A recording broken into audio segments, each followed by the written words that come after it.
So how will you use the gift of this season of Lent? As we begin Lent this week, so I'm very mindful that for many of us, the whole of the last year has felt like a season of giving things up and reflecting on the suffering of this world, these traditional themes of Lent. So this year, as we mark Ash Wednesday and move into the 6 weeks of Lent, I want to suggest that maybe instead of taking things away and giving things up for Lent, we think about what we might want to add in as a way of marking this season in a quite different way. So Christians mark the seasons of the year, the Christian calendar, because this is our way of entering into God's story.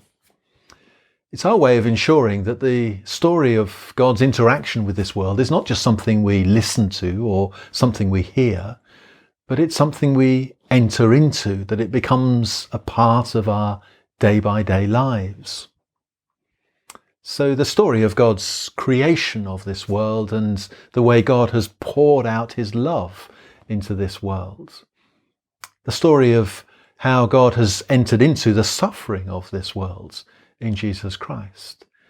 And then the story of how God plans to restore all things through the death and resurrection of Jesus Christ. As we mark the different seasons of the year, so we enter into this story and it becomes our own, shaping something of who we are as people and communities. So this Lent, my simple invitation to you is to think about what you might add in to your life such that you can enter into this story in a deeper way. For many of us, that will be something to do with reading the story of God's interaction with this world as it's recorded in the Bible. Maybe it's reading the Psalms, a different psalm each day, hearing the psalms of lament, the expressions of grief and anger that are there. Or indeed the psalms of praise, wondering at God's creation.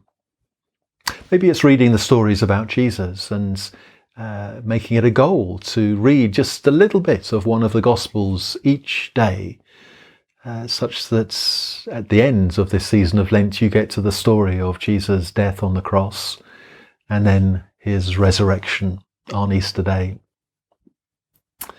Or maybe it's about exploring different sorts of prayer, different ways of engaging with God and God's story.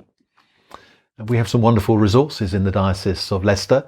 If you look on the website of Laund Abbey, or indeed Leicester Community of the Tree of Life, you'll find some really interesting resources suggesting different ways of engaging with prayer. And maybe this season is a time for you to explore a new way of praying and entering more deeply into God's story in that way.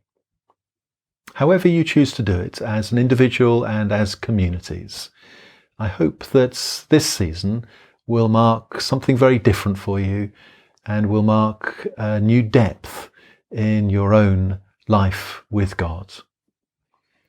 And so I pray for you, wherever you are, that you would know God's pouring out his love on you, that you would know God's inviting you to enter more deeply into that love and into that story. And may you find this Lenten season a season of new beginnings as we look forward in great hope to celebrating Easter.